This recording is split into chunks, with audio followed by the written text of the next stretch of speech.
Hi there, my name is Danielle and I'm here today on behalf of the Eden Room to tell you all about psychic mediumship.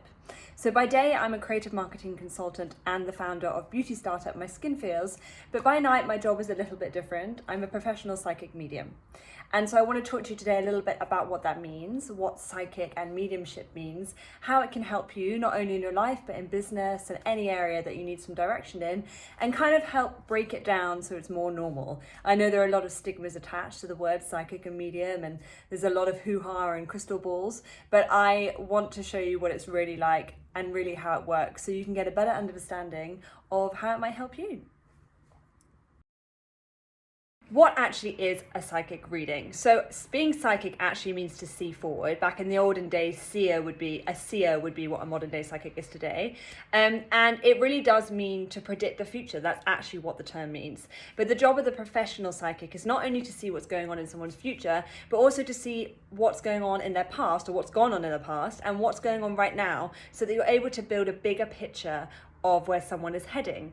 It's really useful to do that so you're not just giving someone a random prediction about something really random in their future, but it kind of helps to tie everything back together and make sense for you, the sitter.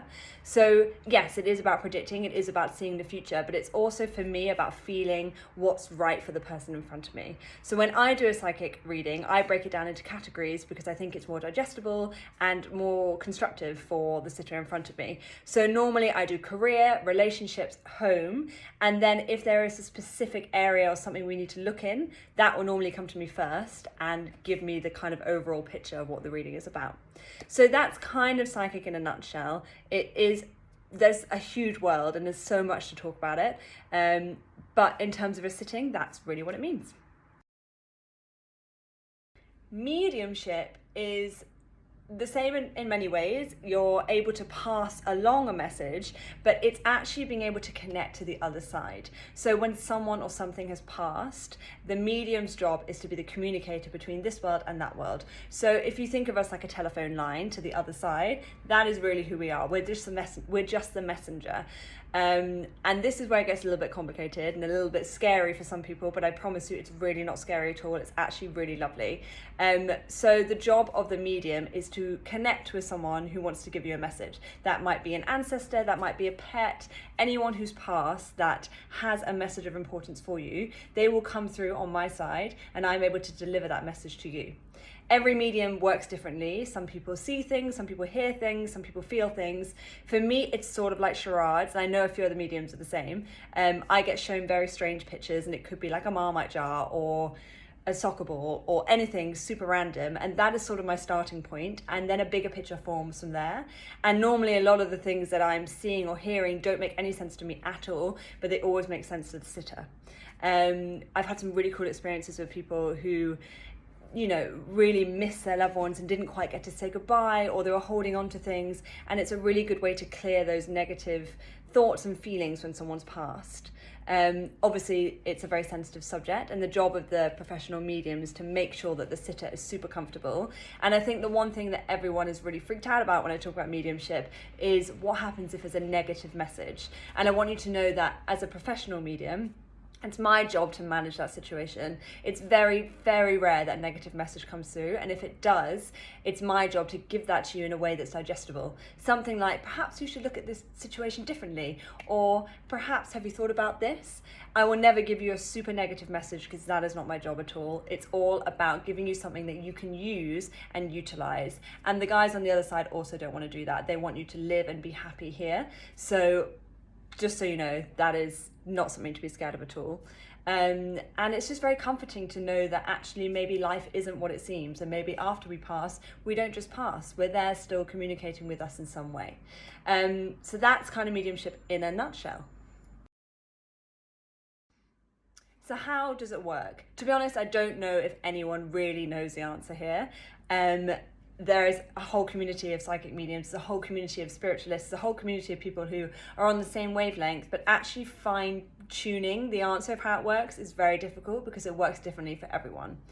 For me, when you come for a sitting with me, it is at the moment over Zoom, but I'm in Brighton, so if you're in Brighton, obviously we can do it in person, or London.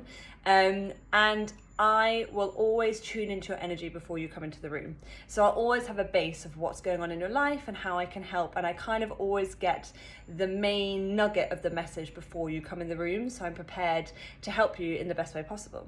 So I will always start with a psychic reading, tune into your energy, look at what's going on right now, look at what direction you need help in. And then if there is someone on the other side who wants to come through, and there's not always someone, or it's always not always the time for you to have that reading, then I will connect with them and we will see what message they have for you too. It's important to know that when you come for a reading, you can record it, you can take notes, anything you need, so that afterwards you have all the information you need and don't just forget it. And also it's really important to know that it can take a while for the stuff to like kind of sit and settle. So when you leave a sitting, you can feel really tired, you can feel really emotional. Often there's a big release in some form or another, either emotionally, or you've been able to let something go, or you've been able to have a question answered, and that really can take some time to kind of settle. So it's important for you to know that. I also wanted to kind of share my story a little bit, not only because I think it might help other people who are similar to me, but I think it helps to kind of contextualize the whole thing and sort of explain where this skill comes from. So my journey actually started when I was 5. It's the first thing I remember. It was when I was 5, and I was at my grandma's house and I was watching the lottery, and I have no idea why. I didn't even know what the lottery was, but I wrote down the numbers of the lottery before they came on the screen, which would have been handy if I understood what the lottery was. But I remember thinking, that is weird. I don't really understand what just happened. And it was a feeling that came with it. I had a feeling about these numbers and I wrote them down. So that was sort of the first thing, which was very odd and would have been useful, but sadly I didn't win the lottery. And then throughout my childhood, I would just know things. Certain things would happen, not only to do with family members and friends, but also planetary things. When a volcano was about to erupt, or big things in the world, I would just know before it happened. And to be honest, it was terrifying, especially because I grew up in a really, really old house, definitely had spirits living with us. It was not a fun childhood, if I'm honest. I also went to boarding school, which was also really haunted. And for me, it was really, really terrifying. And I didn't tell anyone because I didn't really understand what was happening. I even took myself to have a CAT scan because I was like, clearly there's something wrong. And it wasn't until I moved to London and I was about 19 or 20 and I went to see my first healer, and she bluntly said, "Oh, don't worry about it, you're just psychic." And that word I'd obviously knew what it was, but it hadn't really hit me. And I was like, oh, okay, this makes sense. And she was so casual about it that I was like, oh, maybe it's not that scary. So I did some research on it, and I actually found out through asking my family that it runs in our family. My great-great-grandfather and my great-great-grandmother were both psychic too and never really used the skill. And over the past 10 years, I've really honed on my skills, really worked on myself, and I've been studying at the London College of Psychic Studies for 4 years now, which is an incredible institution in the heart of London. And my tutor, Gary Wright, if anyone's looking for anyone to kind of guide them, he's incredible. And they've really helped me to fine tune my skill and really helped me to be able to turn it off. And that was the problem as a child, is that it was on all the time and I couldn't turn it off. And now it's really great that I can use it when I need it and then not have it at all when I don't need it. So that is sort of my story in a nutshell. I'm just very sensitive, and all psychics and mediums are very sensitive, but especially for children who are also born really sensitive, it's really important to recognize if they have any of these skills at an early age and to take the fear away, because it really isn't scary. And that's the kind of number one thing I want everyone to know. It's really, really not scary at all. It shouldn't also be seen as a gift from God. I often hear like it's the greatest gift ever, and there's a massive hero complex around it, which it is an amazing gift. I'm really glad that I have the skills, but it's just like someone who's really good at cooking, someone who's really good at maths, someone who's really good at building things. They have that skill, and this is just my skill. And I think when the hero complex comes and the ego gets in the way, that's when it gets really tricky and it's not very nice anymore. So I just want to kind of explain that too, because I think there are many stigmas attached to it and it shouldn't be seen in that way at all. It's a skill, it's something people can learn, and it's just a way of connecting on a different level, connecting with people, sharing emotions, sharing healing, and just connecting with the other side. And they're right there for us to connect with.